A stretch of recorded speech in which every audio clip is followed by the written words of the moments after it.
하나님 말씀 베드로후서 1장 1절 11절까지 신약성의 383페이지입니다. 베드로후서 1장 1절로 11절까지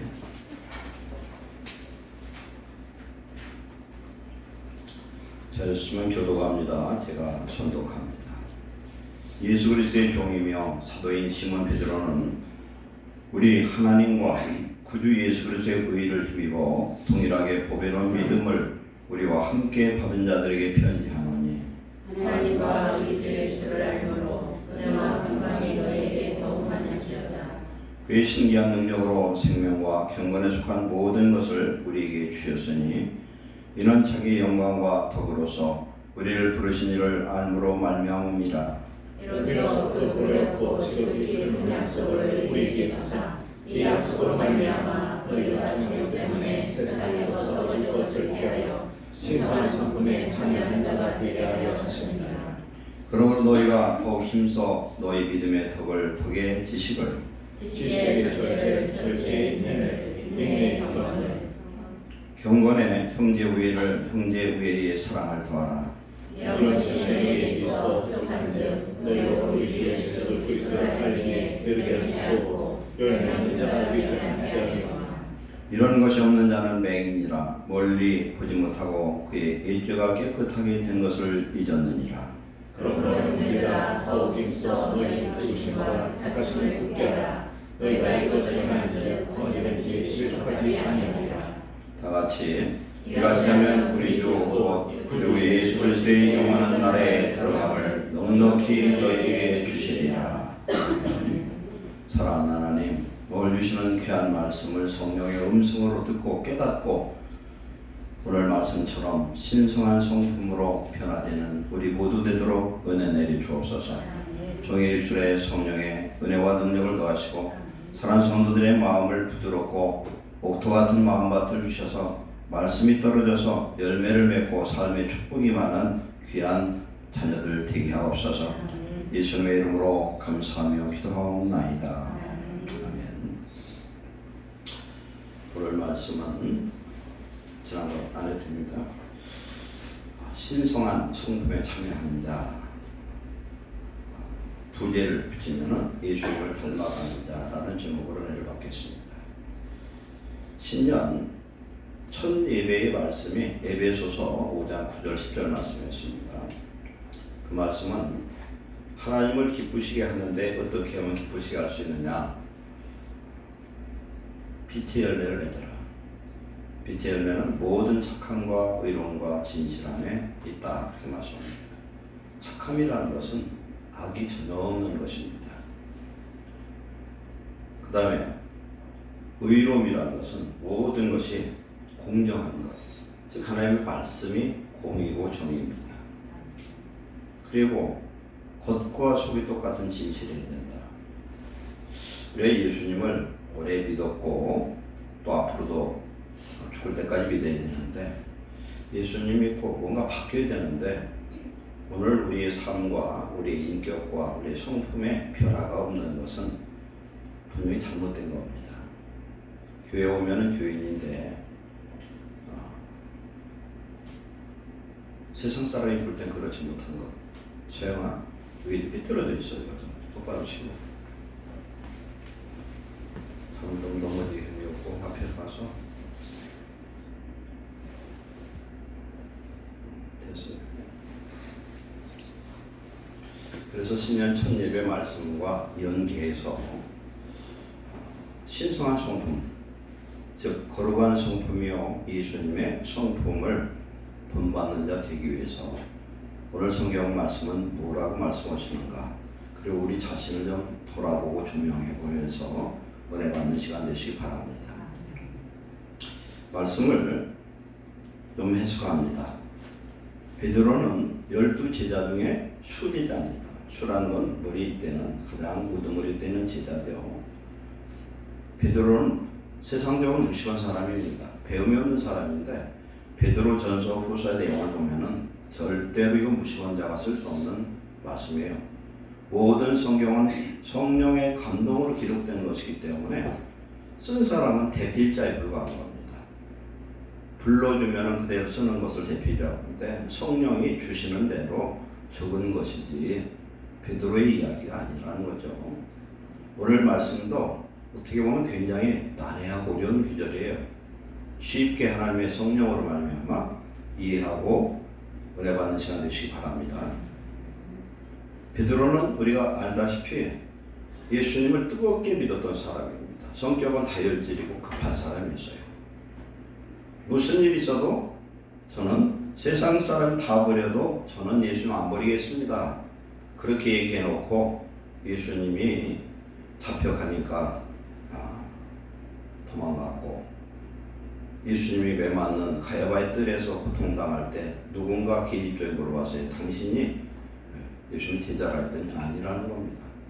두 번째는 맹세를 했어요. 절대 아니라니까 왜 자꾸 그러냐고요. 세 번째는 저주를 하면서 예수님을 부인했던 사람입니다. 그러더니 닭이 옵니다. 닭이 울었다는 새벽이죠. 그때에 그가 통곡을 합니다. 그래도 그는 예수님을 쫓아갈 수 있는 용기가 없던 사람입니다. 그러나 그가 부활하신 예수님을 만나고 성령 받고 나서 완전히 새 사람, 새로운 사람이 되어버립니다. 오늘 우리도 베드로같이 비겁하고 확고한 믿음 위에 서지 못했을지라도 성령에 붙들려서 베드로처럼 온전히 변화받는 그런 일꾼 되시기를 축원합니다. 예수 그리스도의 종이며 사도인 시몬 베드로는 우리 하나님과 구주 예수 그리스도의 의를 힘입어, 여기서 우리 하나님과, 이것은 영어로는 and인데 신약성경은 전부 헬라어로 쓰여졌는데 이 과는 어떤 과냐면 동격의 과예요. 헬라로 카이라는 단어인데 동격이에요. 즉 우리 하나님이신 구주 예수 그리스도의 의를 힘입어 동일하게 보배로운 믿음을 가진 여러분에게 편지하노니 이렇게 말씀합니다. 예수님을 우리는 믿음으로 말미암아 하나님의 자녀가 되었고 거듭났고 중생했고 하나님의 나라에 참여한 자가 된 줄을 믿습니다. 예수님의 그 피가 없이는, 예수님의 십자가 없이는 아무도 죄의 사함을 얻을 수가 없는데 그 예수님이 십자가에서 우리를 위해서 죽으심으로 말미암아 우리 죄가 사해지고 우리 마음이 죄의 보혈로 씻겨진 연후에 성령을 받음으로 우리는 하나님을 믿는 자녀가 된 겁니다. 2절에 하나님과 우리 주 예수 그리스도를 알므로, 똑같습니다. 과는 하나님이신 우리 구주 예수를 알므로. 안다는 것은 우리는 지식으로 아는 것을 의미하지만 성경에서 안다는 의미는 지식으로도 알고 삶의 경험을 통해서도 아는 것, 즉 하나님이 나와 내 영과 하나님의 영이 함께하는 그런 상태, 그것이 바로 안다고 표현합니다. 은혜와 평강이 너에게 더욱 많을지어다. 하나님의 은혜와 평강이 우리에게 넘치지 못하는 이유는 뭐냐면 하나님을 몰라서 그런 거예요. 하나님 나를 온전히 지배하지 못해서 그래요. 예수님은 의의 왕, 평강의 왕이신데 예수님이 나의 온전한 주인 되시면 우리 안에 평강이 있어야 되고 은혜가 강처럼 흘러넘치는 줄로 믿습니다. 우리는 그것을 회복하기 위해서 오늘도 예배하러 교회에 나온 줄 믿습니다. 은혜와 평강이 회복되고 넘치시기를 축원합니다. 그 다음에 3절에 그의 신기한 능력으로, 신기한 능력, 우리가 한글 번역본이 좀 아이러니한 부분이 많아요. 신기하다 또 할 수 있지만 어떤 능력이냐, 그의 신적인 신성의 능력으로 생명과 경건에 속한 모든 것을 우리에게 주셨으니, 예수 그리스도의 그런 신성의 능력이 우리에게 뭘 주셨냐면 생명과 경건을 주셨다. 요한복음 14장 1절에 나는 곧 길이요 진리요 생명이니 나로 말미암고는 아버지께로 올 자가 없다, 그렇게 말씀합니다. 생명이 무엇입니까? 우리의 생명이 아니에요. 왜 그러냐? 이건 죽을 운명에 있기 때문에 그렇습니다. 하나님 없는 우리의 생명은 생명일 수가 없어요. 꺼져가는 불꽃이고 아무것도 아니에요. 이 생명은 어떤 생명이냐? 성령, 하나님의 신성한 그 성령이 예수 그리스도의 오심으로 믿음으로 말미암아 우리에게 주어졌습니다. 로마서 18장 1, 2절에 보면은 생명의 성령의 법이 죄와 사망의 법에서 너희를 해방했다 이렇게 말씀합니다. 생명의 성령의 법, 생명 성령법 똑같습니다. 하나님의 성령이 우리 안에 있으면 우리는 생명 안에 있는 거예요. 예수님이 요한복음 14장에서 말씀합니다. 내가 갔다 다시 올 텐데 다시 오면은 그날에 아버지가 내 안에 내가 아버지 안에 너희가 내 안에 거하리라. 즉 삼위 되신 하나님이 우리의 영 속에 함께 계시는데 우리의 영이 하나님의 영 속에 쏙 들어가 있으면 우리는 영원히 죽지 않는 생명을 얻은 축복자인 줄 믿습니다. 태풍이 무시무시하게 막 세게 지나가는데 태풍의 눈속은 무풍지대라잖아요. 그러니까 기러기 같은 철새 같은 것들은 무풍지대를 타고서 그로 들어가. 걔들이 무슨 지혜가 있겠어요? 하나님의 본능의 지혜가 그렇게 만드는 줄 믿습니다. 우리 하나님 속에 들어간 우리는 그게 바로 구원이에요. 죄인이 하나님 앞에 들어갈 수 있는 건 뭡니까? 예수님의 피로 죄 사함을 얻고 성령을 받으면 성령은 생명이에요. 영원한 생명이에요. 하나님 자체예요. 그 속에 우리는 쏙 들어가 있자는 겁니다. 이게 바로 생명입니다. 그러면 생명인 성령 안에 거한 자가 어떠한 삶을 사느냐 하면은 경건한 삶을 사는데 경건을 한문으로 보면은 공경하고 삼간다는 겁니다. 즉 뭐예요? 이 경건의 삶은 하나님을 예배하는 것과 같은 삶. 내가 밖에서 뭘 하더라도 나는 예수 믿는 사람처럼 내가 무엇을 해도 하나님을 믿는 자녀로서의 그런 삶과 마음, 태도를 갖는 겁니다. 야고보서 1장 26, 27절에 경건의 세 가지 모습을 이야기합니다. 첫 번째 경건은 자기 입에 재갈을 물려라. 말 함부로 하지 마라. 예수님 믿고 기도할 때는 유창하게 잘하는데 막 말하는 거 보면 세상에 보면 가관인 사람이 많아요. 그게 직분자가 수십 년 예수 믿는 사람도 그런 거야. 입으로 벌면 뭐 입만 벌리면 거짓말하고요. 그냥 너무 얘기하고 그냥 굉장히 안 좋은 소리, 성경에 서지 말라는 소리는 다 골라서 다 하는 사람들이 있어요. 이건 경건한 기초도 안 되는 거예요. 이걸 오늘 회개하고 신년에는 경건을 회복하시기를 축원합니다. 왜? 성령 안에 있으면 그럴 수가 없는 겁니다. 그럼 우리는 성령을 받았지만 성령의 집에 성령 안에서 하나님의 나라라는 것은 하나님이 나의 왕이 되고 나의 주인이 되어야 되는데 내가 주인 되다 보니까 경건의 모습은 예배드릴 때는 있는데 예배드리는 이 장소를 떠나면 잃어버리는 겁니다. 두 번째는 환난주에 과부를 돌본다는 겁니다. 그건 뭡니까? 어렵고 힘들 때 나를 생각하지 않고 불쌍한 사람을 긍휼히 줄 안다는 겁니다. 세 번째는 새 속에 물들지 않게 스스로 지킨다. 새 속에 물들지 않는다는 겁니까? 세상에 물들지 않으면 기도와 말씀으로 거룩해지는 방법밖에 없어요. 성도가 기도하지 않냐고 성도가 하나님의 말씀을 묵상하고 말씀을 지켜 행하려고 몸부림치지 않을 때의 경건은 결코 이룰 수가 없다. 그 다음에 하나님의 그 신성한 능력으로 예수님의 신성한 능력으로 생명과 경건에 속한 모든 것을 우리에게 주셨고 이는 자기의 영광과 덕으로서 영광과 덕이 뭐냐면요. 이게 지금 이 말씀이 굉장히 좀 어떻게 보면 어려운 말씀이에요. 강함제 쉽게 설명을 드리려고 하는데 잘 들으시기 바랍니다. 내 안에 하나님의 신성한 능력인 하나님의 생명과 경건이 내 안에 이루어져서 내면에 이루어져 있으면 이것이 어떻게 됩니까? 겉으로 표출이 돼야 되는 거예요. 예수님은 히브리서 1장 3절에 예수님은 하나님의 영광의 광채의 본체의 형상이라 이렇게 말씀합니다. 즉 하늘 보좌에 계신 하나님이 이 땅에 나타났어.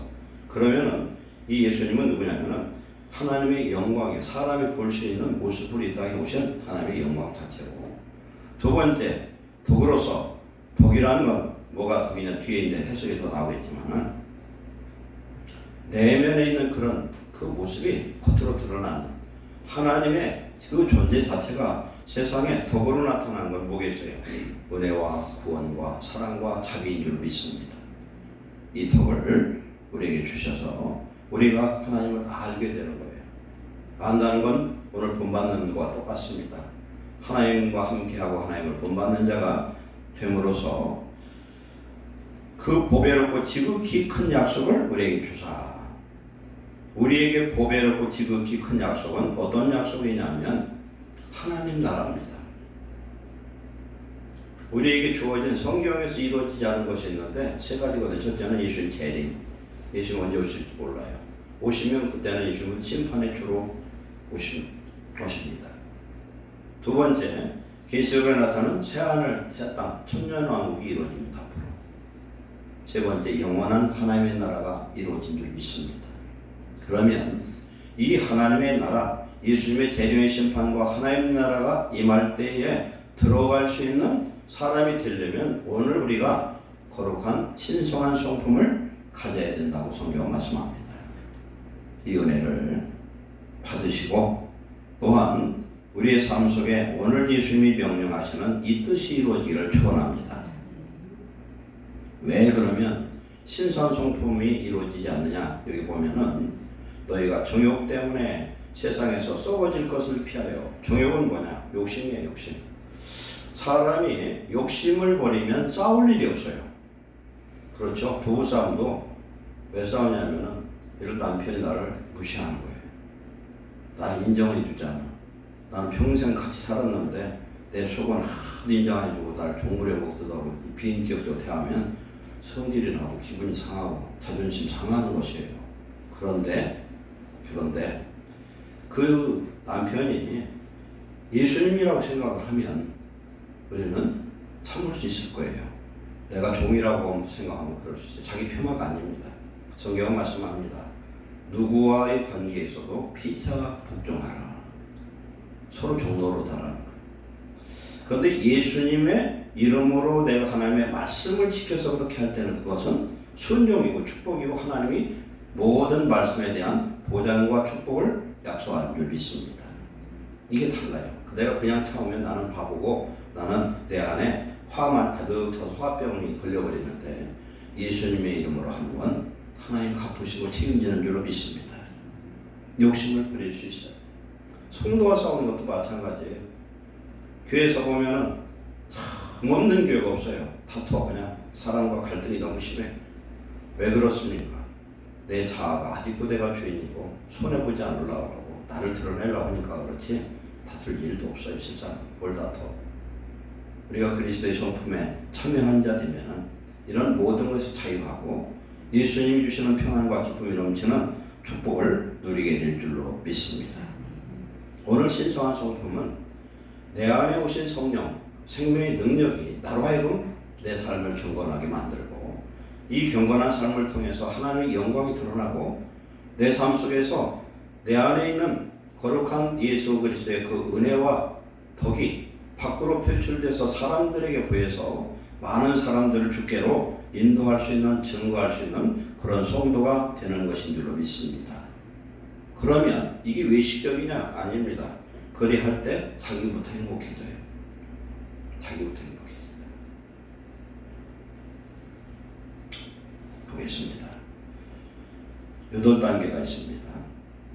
믿음의 덕을, 덕의 지식을, 지식의 절제를, 절제의 인내를, 인내의 경건을, 경건의 형제우애를, 형제우애의 사랑을 더하라. 이 8가지 관점 속에서 하나님의 은혜를 우리가 한번 깊이 한번 생각해 보겠습니다.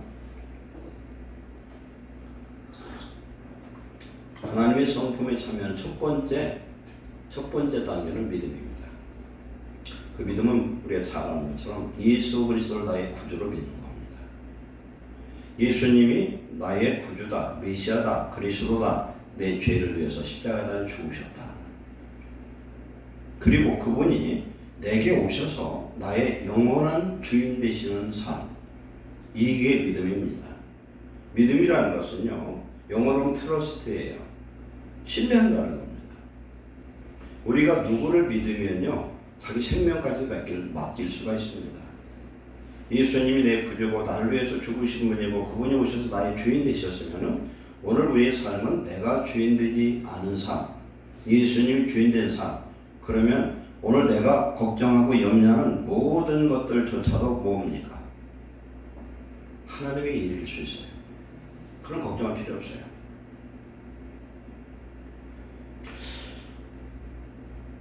예수님 믿고 나서 우리가 이제 변화되잖아요. 변화되면은 작은 예수가 되어야 됩니다. 예수님의 형상이 우리 마음속에 나타나야 돼요.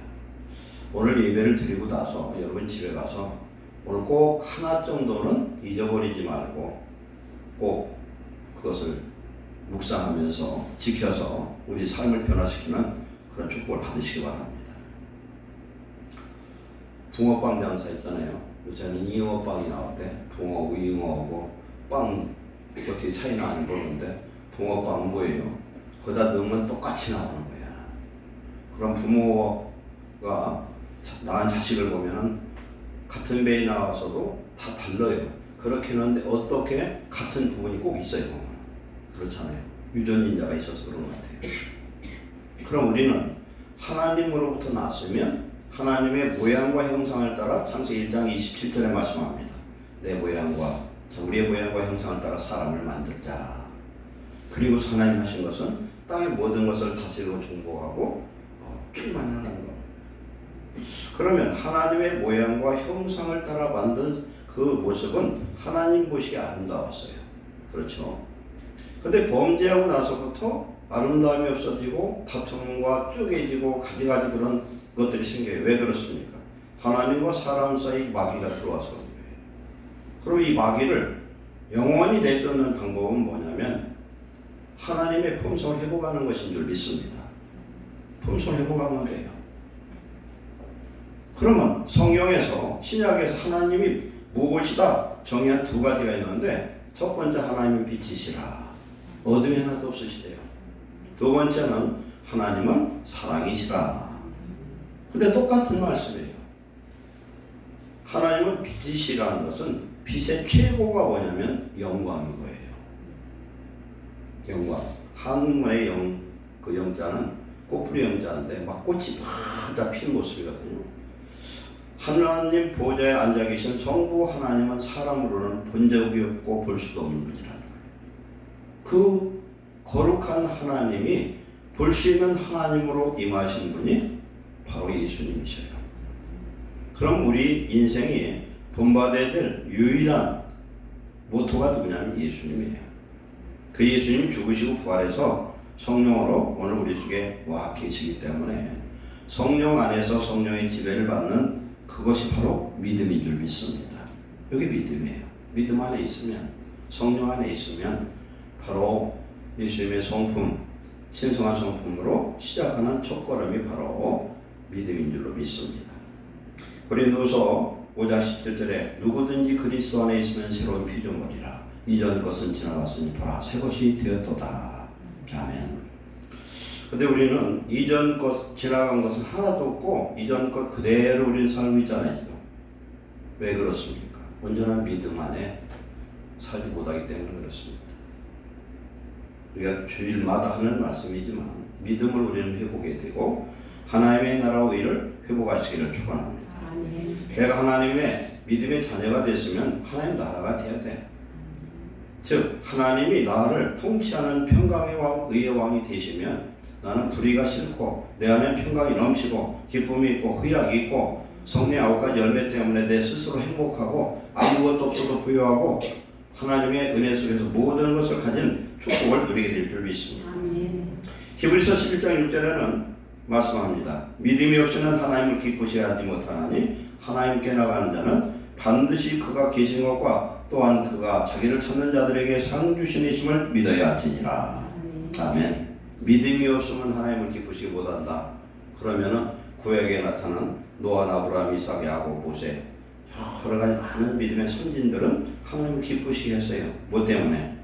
하나님을 주인 삼고 순종하는 삶을 산 줄 믿습니다. 주인이 바뀌어야 된다는 거예요. 내 주인이 바뀌면 나는 없고 예수님만 있을 때 나는 구원의 자녀요 생명의 가운데 있고 오늘 앞에서 말씀한 것처럼 하나님의 나라 속의 경건이 거룩함이 우리 속에 회복되고 이루어질 줄로 믿습니다. 그렇기 때문에 오늘 우리는 내 믿음을 다시 한번 점검해서 예수 그리스도의 그 십자가로 죄사함 받고 예수님의 주인된 삶을 회복할 때에 세상 염려, 걱정, 근심 아무 필요 없고 우리는 이제 하나님 영광과 찬송을 위해서 쓰임받는 복된 인생으로 부르심받는 성도 되시기를 축원합니다. 아멘. 두 번째가 믿음의 덕을 더하라는 겁니다. 덕을 더하라. 쉽게 말하면 이렇게 보면 돼요. 야고보서 1장 2장에 보면은 행함이 없는 믿음은 죽은 것이다 이렇게 말씀합니다.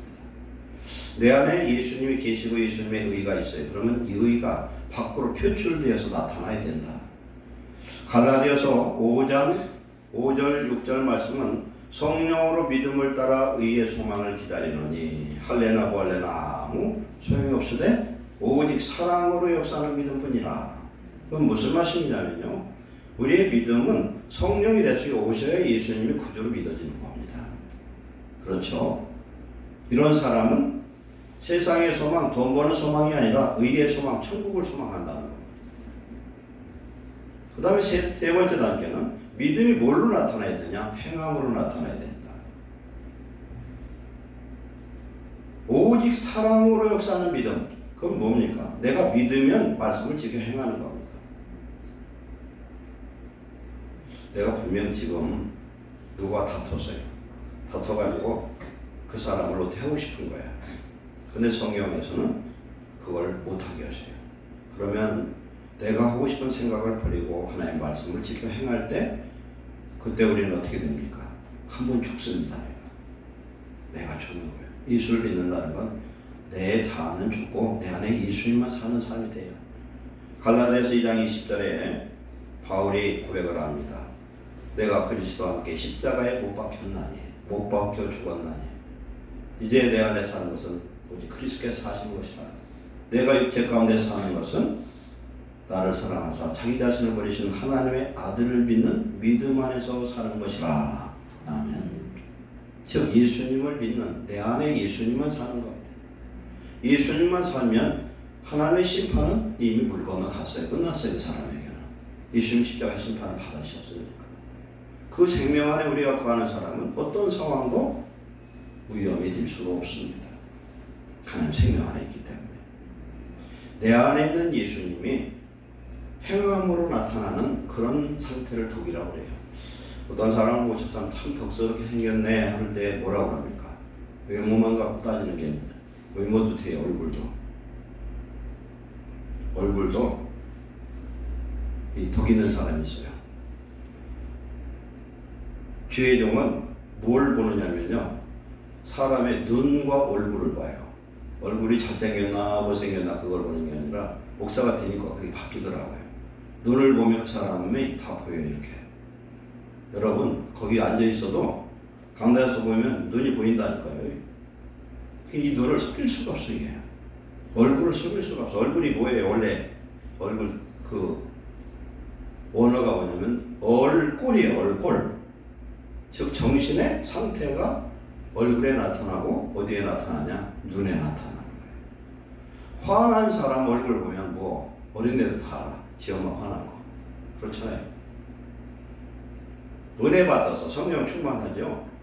그렇게 못돼 보이는 사람 얼굴이요, 달덩이처럼 이뻐요. 은혜 받으면 다 미인된 줄 믿습니다. 아멘. 근데 아무리 미인도 그 속에 귀신 역사하고 마귀가 역사하면요, 마귀가 따로 없어. 최후의 만찬에 13명 있잖아요. 예수님과 12제자가 있는데 뭐가 진짜인지는 모르겠는데 모든 사람 다 그래서 예수님을 그릴 수 있는 사람을 모델을 픽업을 해가지고 그렸어요. 근데 마지막에 가룟 유다를 그릴 길이 없어. 가룟 유다 같은 사람이 없는 거야. 아무리 돌아도 가룟 유다 같은 사람이 없어서 찾다가 마지막에 하나 찾아서 갖다 그렸는데 그 사람이 나중에 보니까 예수님을 그리던 사람이더래. 이게 뭘 얘기하는 거예요? 우리 안에 성령께서 임하셔서 성령으로 말미암아 우리의 얼굴이 바뀌고 우리의 삶의 행동이 바뀌고 언어가 바뀌고 생각이 바뀌고 일이 하면 어떻게 되냐? 마귀 같은 사람도 예수님의 형상을 바꿔지고 예수님 같은 사람도 은혜 떨어지면 가룟 유다 같고 마귀 같은 사람이 될 수 있음을 우리는 알 수가 있습니다. 참안에서 말씀하죠. 무릇 모든 지킬 만한 것 중에 네 마음을 지키라. 생명의 근원이 예선함이니라. 이런 마음을 지켜야 됩니다. 우리의 믿음이 겉으로 행함으로 드러나는 오직 사랑으로 역사하는 믿음만 우리에게 임하시기를 축원합니다. 이런 은혜가 우리 안에 충만하게 임해서 우리의 내면의 의가 외부로 표출되고 행함으로 나타나는데 가식이 아니라 진실로 행함으로 말미암아 이런 은혜가 임하시기 바랍니다. 성도는 나의 유익이 아니라 타인의 유익을 위해서 살아야 돼요. 그것이 바로 이 덕입니다. 우리 개인적으로는 믿음이 중요하지만 공동체 안에서는 덕이라고 할 수 있어요. 좋은 관계를 유지해야 됩니다. 로마서 14장 19절에 그러므로 우리가 화평의 일과 서로 덕세우는 일을 힘쓰나니 우리 각 사람이 이웃을 기쁘게 하되 선을 이루고 덕을 세우도록 할지니라. 아멘. 성도는 남의 유익을 위해서 내가 손해볼 수 있어야 됩니다. 그때 하나님 기뻐하시고 우리에게 더 넘치는 은혜를 주실 줄 믿습니다. 그러니까 믿음은 좋은데 모든 신앙생활 잘하는데 그런 행동이 아닌 사람은 덕이 없는 거예요. 이게 없으면 신성의 성품에 도달할 수가 없다. 세 번째, 믿음, 덕. 세 번째는 지식을 넣어야 됩니다. 지식은 뭐냐면 하나님을 깊이 알 수 있는 지식을 의미합니다. 하나님을 알려면 뭘 통해서 알 수 있습니까? 성경을 통해서 알 수 있어요. 성경을 보면은 하나님이 어떤 하나님인지 알 수가 있습니다. 근데 이것은 진짜 머릿속에 하는 지식밖에 안 돼요. 이게 어떻게 깊이 알 수가 있느냐? 기도를 통해서 알 수 있습니다. 고린도전서 2장 10절에는 성령은 모든 것 하나님의 깊은 것까지 통달하시느니라. 아멘. 지식은 안다고 그랬어요. 오늘 말씀을 보면은 1장 2절에 하나님 우리 구주 예수 그리스도를 알므로 은혜와 평강이 너에게 동만할지어다. 우리가 성령 안에서 기도하다 보면요 하나님을 이해가 되고 하나님의 깊은 마음을 깨닫게 되는 줄 믿습니다. 자식이 부모를 안다는 건 부모의 단점 뭐 그런 것만 아는 게 아니라 어떤 때 알 수 있냐, 부모가 깊이 자신을 사랑하는 걸 알 때 그게 아는 거예요. 부모를 하나님을 깊이 아는 이 지식을 우리는 얻어야 됩니다. 하나님 어떤 분인가?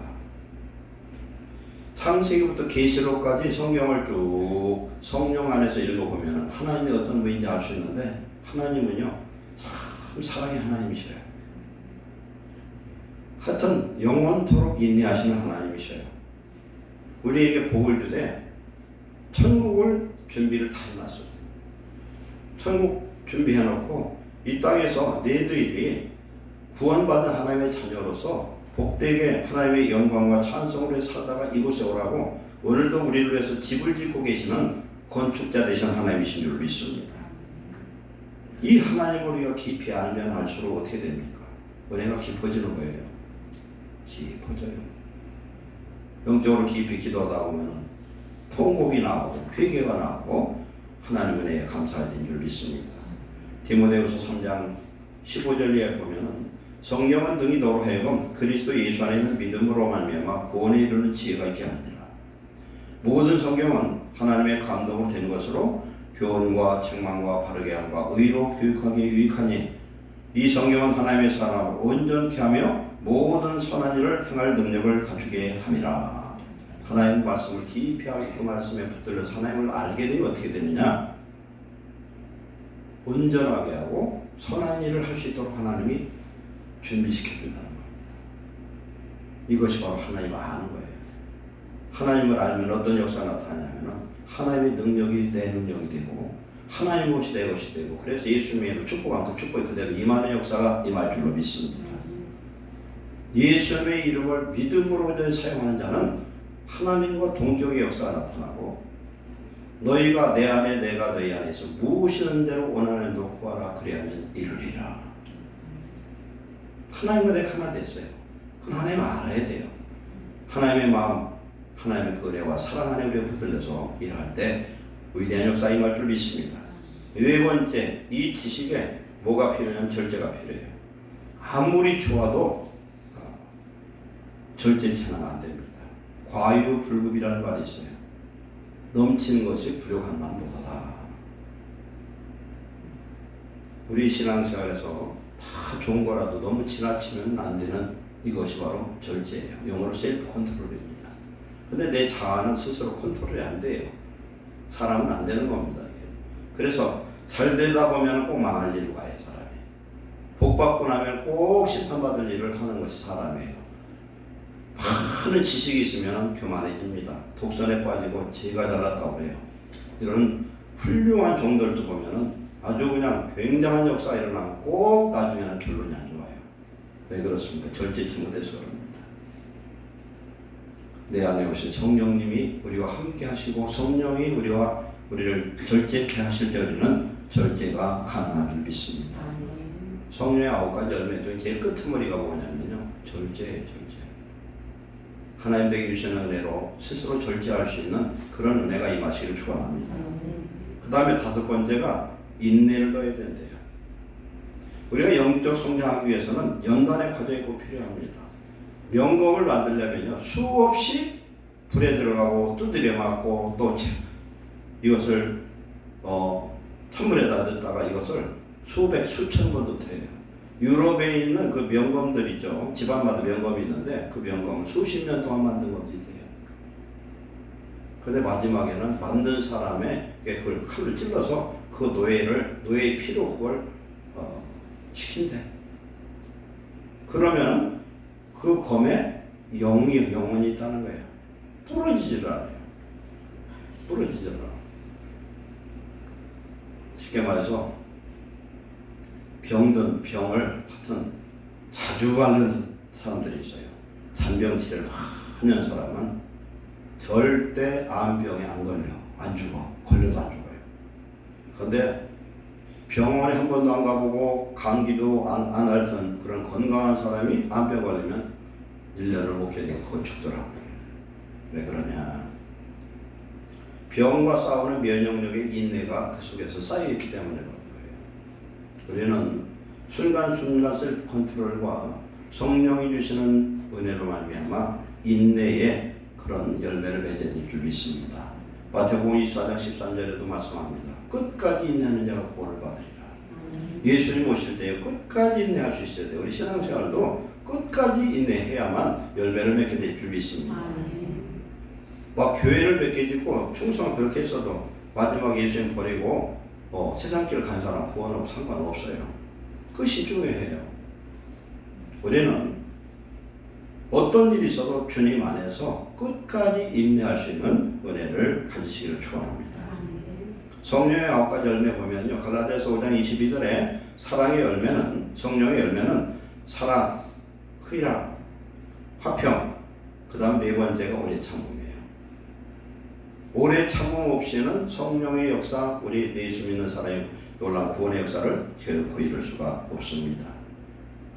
인내는 성숙한 영성의 표식이고 깊은 영성으로 들어가는 그런 지름길이라고 볼 수 있어요. 인내로 끝까지 참고 하나님이 예비한 영생의 복을 받고 이 땅에서 복받는 저와 여러분 되시기를 축원합니다. 6번째는 경건을 더해야 돼요. 경건은 뭐라고 그랬습니까? 성령이 내주하심으로 나타나는 우리 안에 임하는 그런 품성입니다. 예배하는 자세. 그러니까 언제 무엇을 어떤 환경 속에서도 하나님과 함께하고 예배하는 그런 자세. 하나님을 두려워함으로 사는 그런 성품을 말씀하고 있습니다. 그렇기 때문에 우리는 매일매일의 이 경건은 훈련으로 이루어진다는 것을 아시기 바랍니다. 곧 예수님의 그 성품 자체가 경건의 모습이에요. 거룩한 성품입니다. 우리는 주님 안에서 이 경건을 매일 이룰 수 있도록 경건에 제일 유익이 되는 게 뭐라고 그랬습니까? 자족함이라고 그랬어요. 경건을 해치는 게 뭐냐면 욕심이에요. 오늘 먹을 것만 있으면 족한 것. 오늘 내가 살아있는 것을 감사할 줄 아는 사람이 되어야 됩니다. 7번째, 경건에 형제 우애를 더해라. 형제 우애는 뭐냐면 피부치 형제들 간에도 다투고 서로 의가 갈라지는 것 있으면 회개하고 회복하시기 바랍니다.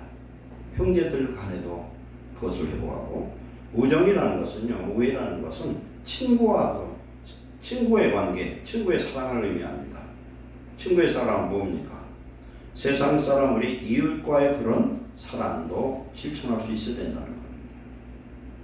히브리서 10장 14절 너희는 모든 사람과 더불어 거룩함과 화평을 쫓으라. 이것이 없이는 주의 얼굴을 보지 못하리라 그랬습니다. 마지막입니다.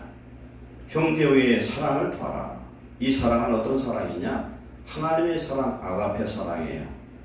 요한복음 21장에 예수님이 부활해서 베드로에게 갈릴리 물가에서 물고기 잡아 구워놓고서 묻습니다. 네가 나를 사랑하냐?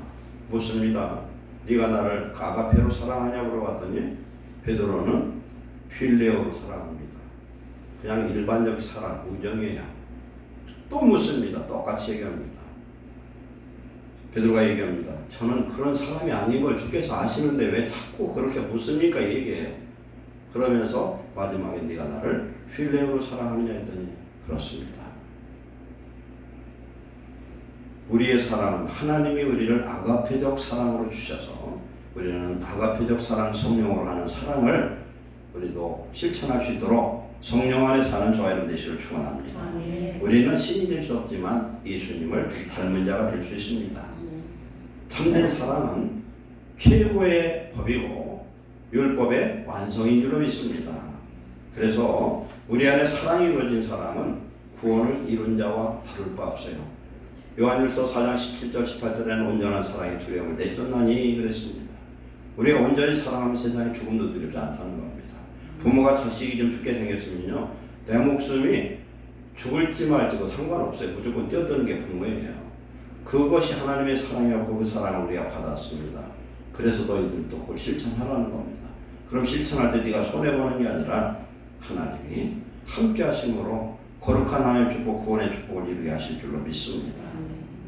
우리는 신성한 성품에 참여한 자, 예수님의 성품을 본받는 자 되어야 되는데, 이것은 곧 예수 그리스도와 내 영혼이 내 안에 성령으로 연합될 때에 우리가 하나님을 아는 자가 되고 거룩한 성품을 이루는 축복을 우리가 누리게 될 줄로 믿습니다.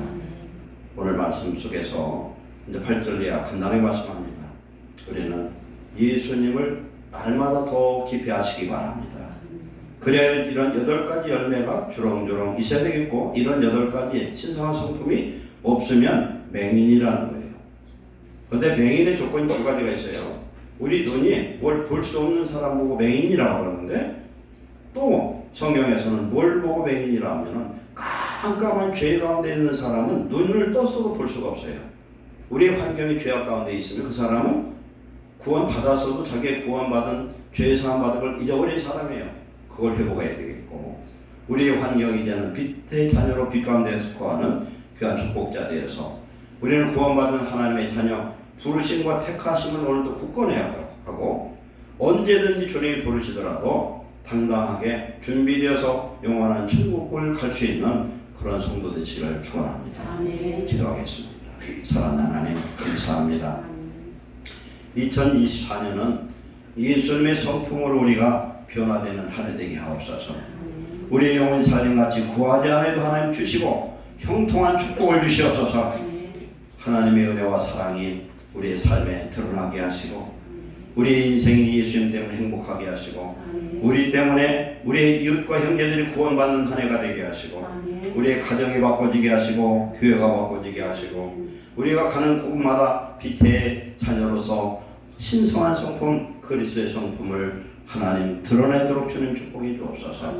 이제는 눈먼 소경이 아니라 눈뜬 자가 되어서 천국을 소망하며 천국 백성으로 살게 하옵소서. 예수님의 이름으로 축복하고 기도하옵나이다. 아멘.